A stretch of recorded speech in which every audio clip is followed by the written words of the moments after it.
Hey guys, welcome to our channel. So இன்றைக்கி இந்த வீடியோவில் பார்த்தீங்கன்னா ஒரு சூப்பரான மூவியை பற்றி பார்க்க போகிறோம். ஸோ அதுக்கு முன்னாடி நீங்கள் நம்ம சேனல் இப்போ தான் ஃபஸ்ட் டைம் பார்த்தீங்க அப்படின்னா சப்ஸ்கிரைப் பண்ணிக்கோங்க. ஃபஸ்ட் டைம் பார்க்குறீங்க அப்படின்னா ஓகே. ஸோ இந்த வீடியோவில் பார்த்தீங்கன்னா ஒரு சூப்பரான ஹோம் ஸ்வீட் ஹோம் ரீபார்ன் அப்படிங்கிற ஒரு மூவி.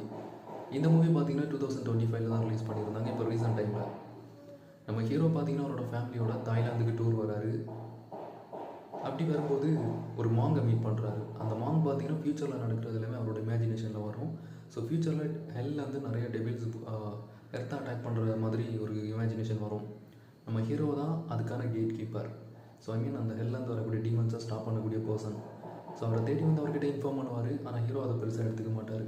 ஸோ அவரோட ஃபேமிலி கூட ஒரு மாலில் இருக்கும்போது ஒரு அன்னோன் பர்சன் வந்து எல்லாரையுமே அட்டாக் பண்ண ஆரம்பிப்பாங்க. கண்ணை வச்சு ஷூட் பண்ணுவான். ஸோ ஹீரோ அவனை ஸ்டாப் பண்ணி அட்டாக் பண்ணுவார்.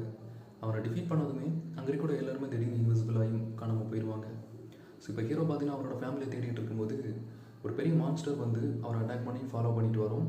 ஸோ அந்த டைமில் அகைன் அந்த மாங் வந்து நான் சொன்னதுலேயுமே உண்மை தான். ஸோ நீ தான் அந்த கேட் கீப்பர். உன்னோட லைஃப்பை நீ சாக்ரிஃபைஸ் பண்ணுறது மூலமாக தான் இந்த வேலையும் உன் ஃபேமிலியை நீ சேவ் பண்ண முடியும் அப்படின்னு சொல்லி கிளைமேக்ஸில் அந்த கேட்டை எப்படி ஸ்டாப் பண்ணுறாரு ப்ளஸ் அந்த டெபிள்ஸை எப்படி ஸ்டாப் பண்ணுறாரு அப்படிங்கிறது தான் ஸ்டோரியாக இருக்கும்.